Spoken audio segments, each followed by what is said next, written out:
We came to Parliament because you invited us. The clerk of the National Assembly invited the Minister of Health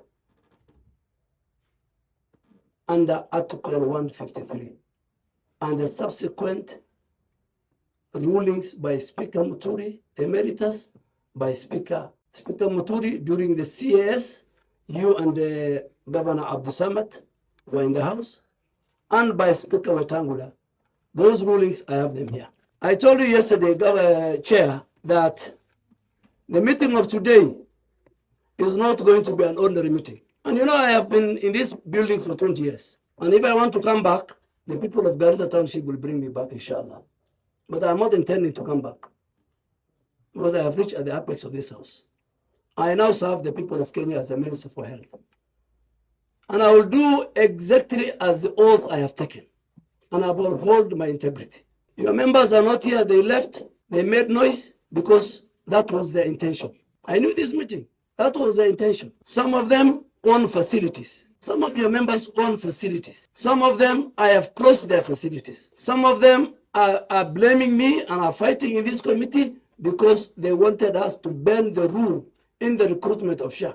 And I stood very firm. The SHA board will recruit the best of the people of Kenya. Some of them have come to intercede for facilities which are under investigation. And I put my foot down. I said, no way.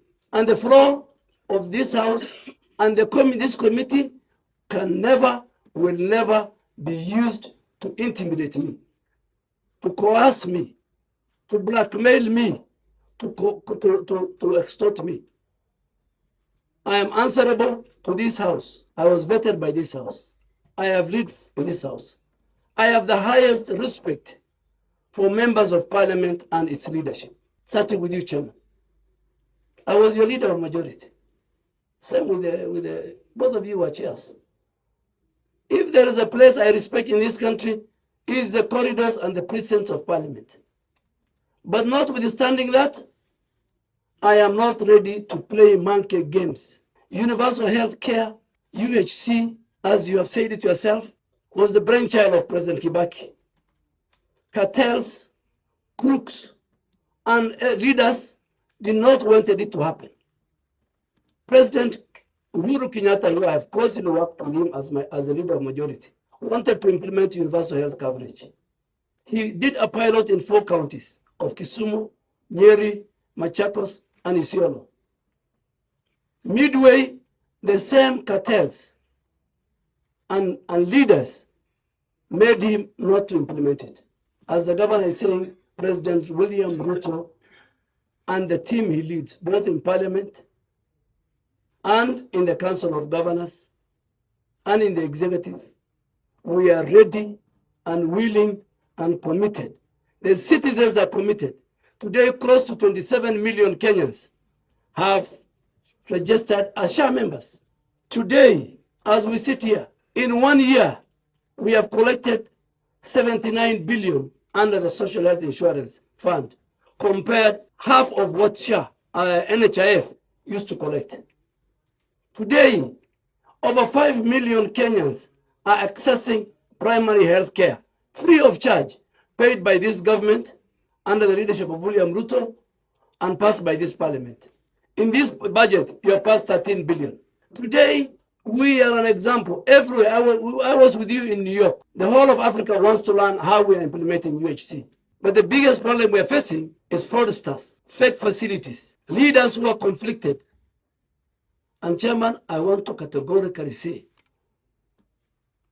I have a duty, the Council of Governors have a duty, a moral duty. Today, me and you and the Governor Abdul Samad, we pay more than what we used to pay the 2,000 of NHIF. Today, I pay close to 32,000. Why am I paying for? To make healthcare delivery accessible. As I told you today, any Kenyan who has SHIF can go to Nairobi Hospital, can go to Khan Hospital. When we come here to give answers to the people of Kenya through their elected leaders. Respect is two-way. A member of your committee, and I want to go and answer. A member of your committee is sitting here, has written a barrage of questions, and I'll give it to the speaker, through a journalist. And the journalist said, honorable member of this committee has asked me to you answer these questions. And I've told that journalist, I will answer the questions when I'm called upon by the committee. I mean, for me to be the Minister of Health is not life and death. For me to be the Minister of Health, for it to be life and death, it is I must deliver accessible, affordable, quality health care on behalf of President William Ruto.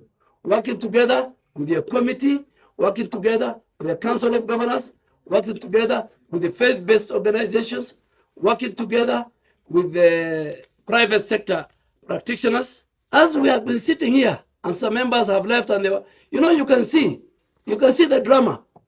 The whole essence of your members was to cause the drama, allow the media, and by the way, this is very democratic. Should not disturb you. Me and you and Abdul Samad, we presided very chaotic house where members fought, where they poured water on each other. This is a small thing.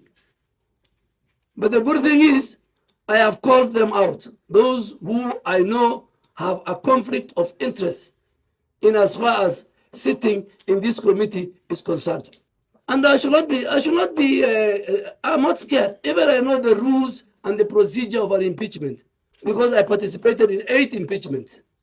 Some survived, some did not survive.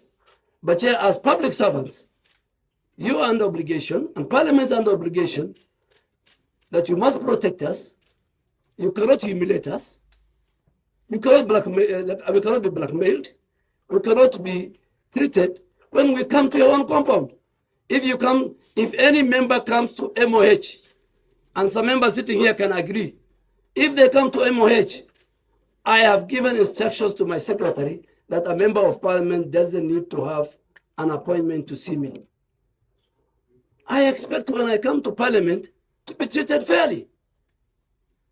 But if you want to represent the hospitals I have closed, if you want to represent the people the DPP is going to charge, if you want to represent the ones who don't want their NHIF pending bill to be verified, if you want to represent people who have got different political orientation, who want to curtail the universal health coverage, a very key pillar and agenda of President Ruto and ourselves and the whole country, then you better look for another minister, not Aden Duale.